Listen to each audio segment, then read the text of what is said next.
ہمیں امید ہے، یقین ہے، ہمیں یقین ہے انشاءاللہ کامیابی ہوگی، اور اسرائیل اور امریکہ پچھتائیں گے، بہت برے پچھتائیں گے۔ ناظرین میں آپ کو بتاتا چلوں، مولانا صاحب کی اس بات پہ نکل کر ایک بات سامنے آئی ہے کہ یروشلم سالوں سے شورش اور ہنگاموں کا شکار رہی ہے، وہی یہودی اس سرزمین کو اپنی کالونی میں تبدیل کرنا چاہتے ہیں، کیونکہ بیت المقدس حضرت محمد حضرت عمر کا تحفہ ہے مسلم امہ کے لیے۔ وہ مسجد ہماری عزت و ناموز کی علامت ہے، القدس ہمارا دل ہے اور ہمارے دل قدس کے ساتھ ہے۔ اللہ اس کی حفاظت فرمائے۔ دوستو، وقفے کے بعد میں پھر سے آپ کے بیچ میں حاضر ہوں، اور آج ہمارے ساتھ موجود ہیں مولانا اظہار حیدر صاحب، جو شیعہ جامع مسجد کے امام ہیں اور قیادت کرتے ہیں آپ شیعہ سمودائے کے، یعنی اس پوری برادری کی۔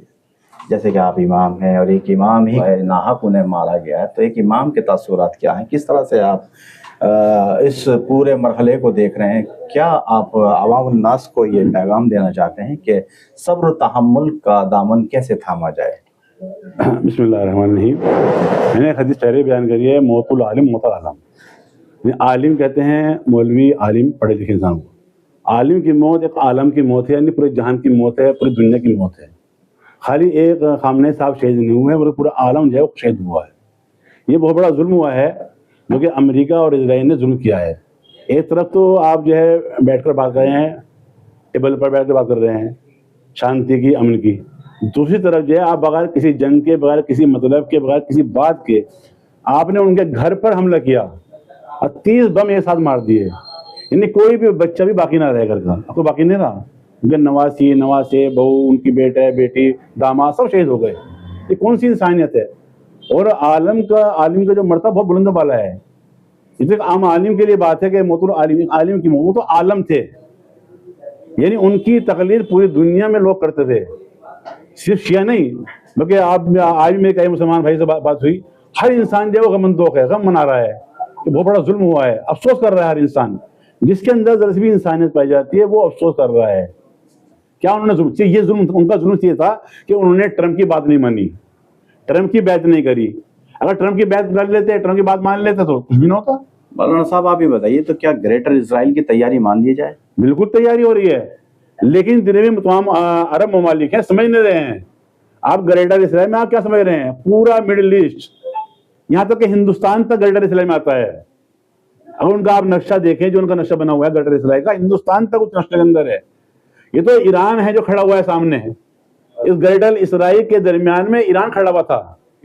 ناظرین میں آپ کو بتاتا چلوں، مولانا صاحب کی اس بات پہ نکل کر ایک بات سامنے آئی ہے کہ یروشلم سالوں سے شورش اور ہنگاموں کا شکار رہی ہے، وہی یہودی اس سرزمین کو اپنی کالونی میں تبدیل کرنا چاہتے ہیں، کیونکہ بیت المقدس حضرت محمد حضرت عمر کا تحفہ ہے مسلم امہ کے لیے۔ وہ مسجد ہماری عزت و ناموز کی علامت ہے، القدس ہمارا دل ہے اور ہمارے دل قدس کے ساتھ ہے۔ اللہ اس کی حفاظت فرمائے۔ جب تک ہم اپنے نیزے مسلمانوں کے سینوں میں نہ گاڑ دیں اور ان کے مسلمانوں کے سر کو کٹتے ہوئے اپنی آنکھوں سے نہ دیکھیں۔ انہوں نے بیبلون کا بھی ذکر کیا ہے، بغداد کا بھی ذکر کیا ہے کہ ان کے آسمانوں پر ہمارا خوف اور دہشت داری چھائی رہے۔ لیکن میں بات کروں گا کہ عرب حکومت اس دہشت گردی اور اس کے حلف کے باوجود اسرائیلی تسلیم کیوں کرتی ہے؟ اس حملے کے 1 گھنٹہ پہلے کراؤن پرنس کی بات ہوئی ہے اور پھر اس کے 1 گھنٹے کے بعد حملہ کیا جا رہا ہے۔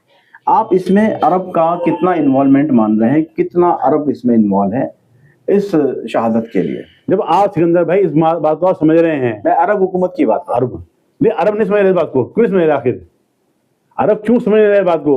ان کے نگاہ میں نہ شیعہ ہے نہ سنی ہے، مسلمان ہے۔ جو اللہ اکبر کہہ رہا ہے، خدا کو وحدہ اللہ شریک ماننا ہے، رسول کو رسول مانتا ہے، خانہ کعبہ کی طرف رک کر کے نماز پڑھتا ہے، وہ ان کے بارے میں کہہ رہا ہے کہ وہ دنیا میں باقی نہیں رہ سکتے، ہم ختم کر دیں گے، سب کے سب اڑا دیں گے۔ آپ کو بتا رہے ہیں کیا عرب کے جو بڑے بڑے سیاستداں ہیں، جو وہاں کے مالک ہیں، جو پرنس ہے، وہ اس بات کو سمجھ رہے ہیں؟ آپ سمجھ رہے ہیں تو پھر عمل کیوں کر رہے ہیں ساتھ میں؟ اس آڈیو کے بارے میں بتائیں جو 1 گھنٹہ پہلے وائرل ہوا۔ اس کے بارے میں میں نے بھی سنا ہے اخبار کے ذریعے سے، نیوز کے ذریعے سے، کہ ایک مرتبہ کئی مرتبہ مسلسل جو ہے وہ سلمان کی جو ہے وہ بات ہوئی ہے کئی مرتبہ، ہم حملہ کرو حملہ کرو حملہ کرو۔ کیوں کرو؟